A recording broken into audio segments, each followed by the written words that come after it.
Assalamu alaikum, I'm Hiba. And I'm Zaid, You're listening to Diary of a Matchmaker. a podcast that will take you into our world as matchmakers. We'll share our experiences and offer advice for the single Muslim. So let's dive in. Bismillah.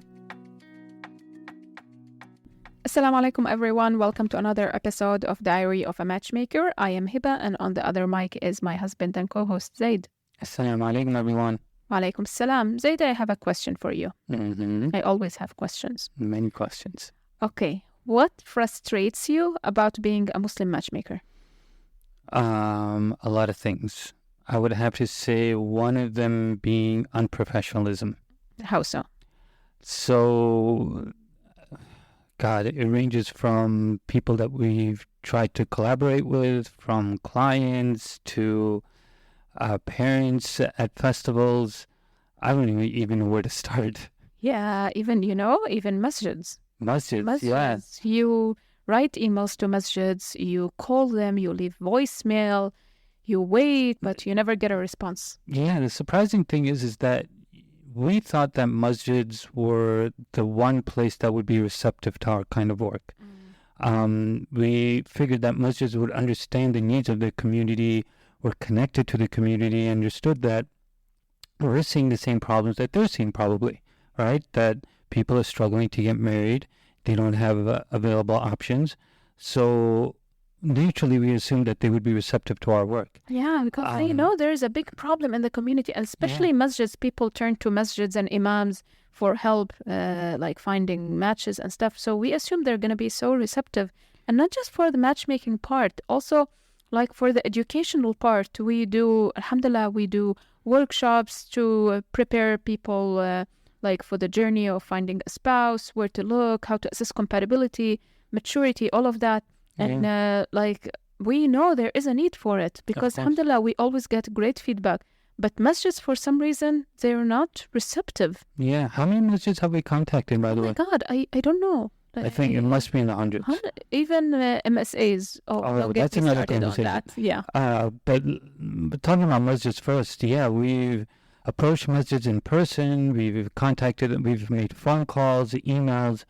I think total in terms of responses, maybe one or two. And alhamdulillah, after contacting over 100 masjids, we finally do have a masjid that is receptive to our work. And inshallah, we're planning on doing a workshop with them soon. Yeah.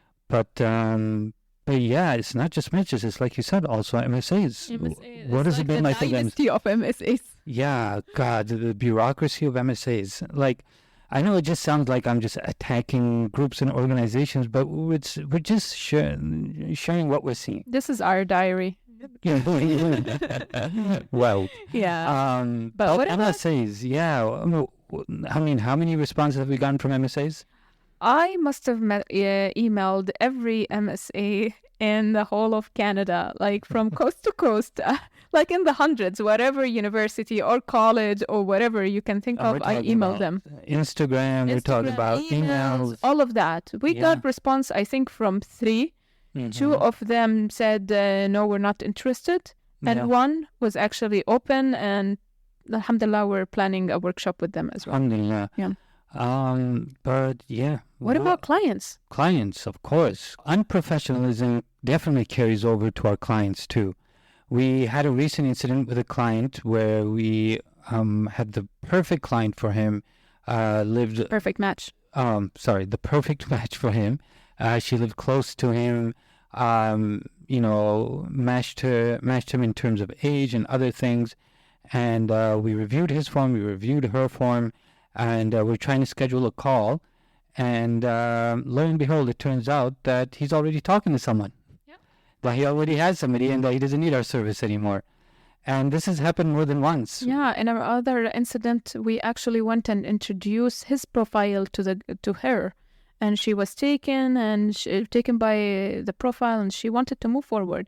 Yeah. And then turns out he's also talking to somebody, and we had to convey that to her. Like it was uncomfortable. It was a very uncomfortable conversation. Yeah. But in other cases, and there's more cases of this, we have other clients who have signed up with us, and they go MIA.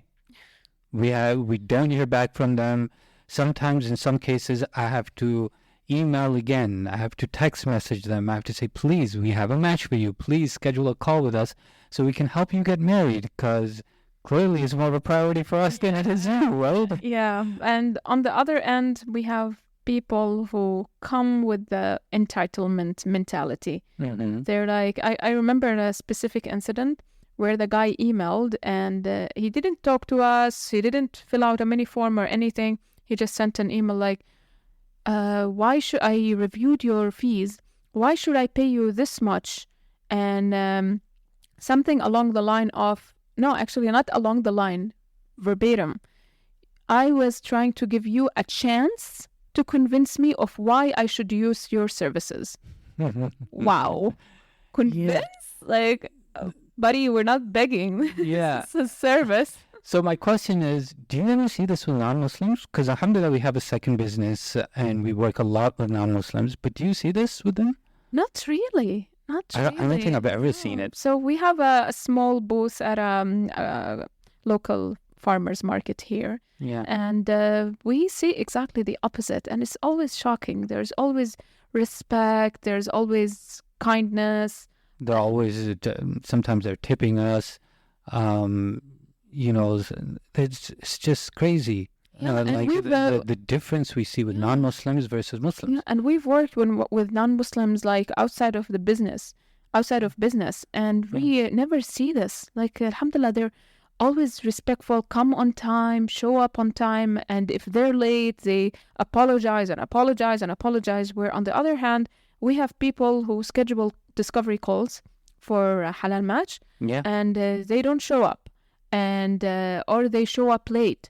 And then they don't even apologize. I can clearly remember a case with a client who showed up late more than once, and he was driving, and we were waiting on the call. Wait like 10 minutes until it was more than that. I think it was more like 15 minutes. Something like that. Finally, he pulled over. He didn't even apologize. We went on with the call, introduced the match to him, and the icing on the cake is that we never even got a response from him about whether or not he wanted to move forward with the match. So all the time we invest in reading forms, matching them, and all scheduling calls, it just goes unnoticed. Yeah. And on the flip side, we do have to admit that there are clients who show us tremendous appreciation and gratitude. Yeah. We had a client that, alhamdulillah, just got married last year. And not only did he invite us, but he scheduled a video call on his own time with his fiancée, just sharing his experiences and just filling us with joy about, you know, how much we helped him and facilitated the process. So it's not all doom and gloom. It's not all dark. Yeah, but it's just one of the things that's a little bit frustrating when it comes to any service-based business. Yeah. The entitlement mentality. And it's probably because people think the customer is always right. And it's not the case. What was your experience on that one WhatsApp Arab group? Oh, God. I was on a WhatsApp Arab group for also like marriage group. And I was just talking about our service, if anyone's interested. And when they learned that we charge, they flipped, and I received a very harsh message from... They kicked you out of the group, didn't they? Before they kicked me, they sent me a harsh message. The admin sent it to me, and I felt like I was doing something haram or something. And that's what I'm talking about. And they kicked me out. That's what I'm talking about, the entitlement mentality. We think we're entitled for everything. We're entitled for free stuff. And... like, why shouldn't I get paid? This is my livelihood. Why shouldn't I get paid? Exactly. Right? Or like if there's a Quran teacher, somebody like taking care of the masjid, or like it's expected they're gonna do it for free. Exactly. Yeah. SubhanAllah. It's something that's really messed up amongst Muslims. Yeah. There's so many more cases. I remember another incident with an imam. And we were talking. I was talking to him about promoting our workshop and letting the public know about it. And I was saying, you know, brother, my wife and I are matchmakers. We do this full time, and we have a lot of experiences to share.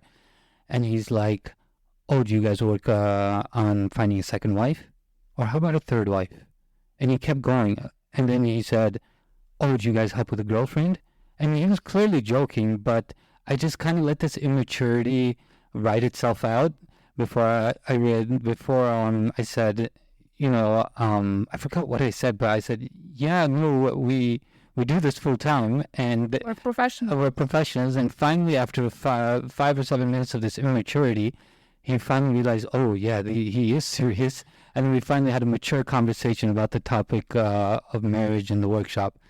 But yeah, this unprofessionalism and immaturity, it goes from imams to young people to the older generation. We see it at festivals when it's people talking about getting a second or third wife. Yeah. But It's everywhere. yeah, but you know what's strange is that Muslims act professionally with non-Muslims, but when it comes to That's so true. acting with other Muslims, they're like, notice how they stick to the rules of like when looking for parking at a mall or any public place. But when they come to the masjid, it's like a zoo. That's so true. Yeah, well, when they have a doctor's appointment, they show up on time. But when they're dealing with a Muslim service provider, it's different. Yeah. Why do we set the bar so low? Like, It's the norm, I guess, with Muslims. SubhanAllah. And then we cherry pick parts of our religion that serves the agenda we have, right? But we ignore the parts that talk about professionalism and respect of people's time, adab, akhlaq, all those things. Yeah. I know this. We know this episode might come off as us just ranting, and honestly, it is. We enjoy what we do. Alhamdulillah, it's very rewarding. But I'm sure any entrepreneur, any Service provider. Exactly, they have their fair share of frustrations, especially when dealing with people. So this is just one of those times. And we just wanted to give you a glimpse on our diary, I guess. Yeah. I hope you guys enjoyed this. I hope you got a little glimpse of our lives as service providers as well as matchmakers. But yeah, feel free to share this or put something in the comment section. And until next time. Assalamu alaikum.